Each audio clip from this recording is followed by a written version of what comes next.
TVK chief Vijay గడిచిన 2 రోజుల్లో ఆ రాష్ట్ర గవర్నర్ రాజేంద్ర విశ్వనాథ్ ఆర్లేకర్లను 2 సార్లు కలిశారు. కానీ ప్రభుత్వ ఏర్పాటుపై క్లారిటీ రాలేదు.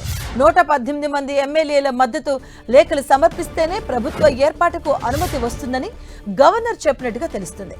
ఇక ఈ నేపథ్యంలో విజయ్ భవితవ్యంపై అనిశ్చితి ఏర్పడింది. మరోవైపు అన్నాడీఎంకేకు చెందినటువంటి 28 మంది ఎమ్మెల్యేలు పుదుచ్చేరిలోని పూరంకుప్పంలో ఉన్నటువంటి ప్రైవేట్ రిసార్ట్లో ఉన్నారు.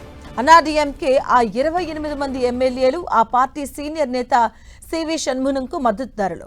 అయితే టీవీకే చీఫ్ కు షణ్ముగం మద్దతు ఇస్తున్నట్టుగా తెలుస్తుంది. 108 స్థానాలు గెలిచిన టీవీకేకు ఇప్పటికే 5 కాంగ్రెస్ నేతలు మద్దతు ఇచ్చేశారు.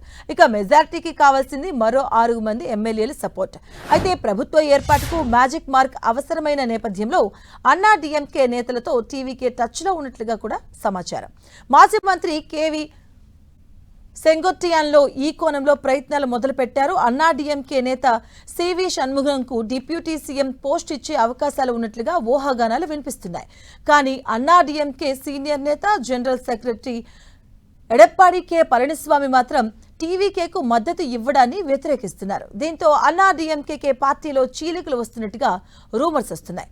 ఇక కీలకమైన పదవులు ఇస్తే టీవీకేకు మద్దతు ఇవ్వడానికి షణ్ముగం అలాగే వైఎస్ మనియన్ రెడీగా ఉన్నట్లుగా తెలుస్తుంది. ప్రభుత్వ ఏర్పాటు విషయంలో టీవీకే న్యాయ సలహా తీసుకునే అవకాశం కూడా ఉంది.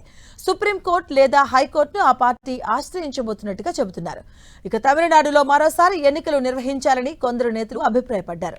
ప్రభుత్వ ఏర్పాటు దిశగా పావులు కదుపుతున్న అన్నాడీఎంకే తమ ఎమ్మెల్యేలు చేజారిపోకుండా జాగ్రత్తలు తీసుకుంటుంది.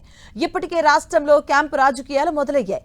సీనియర్ నేతల పర్యవేక్షణలో సుమారు 28 మంది ఎమ్మెల్యేలు పుదుచ్చేరిలోని ఒక ప్రైవేట్ రిసార్ట్లో క్యాంపుకు తరలించారు. సివి షణ్ముగం నేతృత్వంలోని మిగతా ఎమ్మెల్యేలను మరొక రహస్య ప్రాంతానికి తరలించినట్టుగా సమాచారం.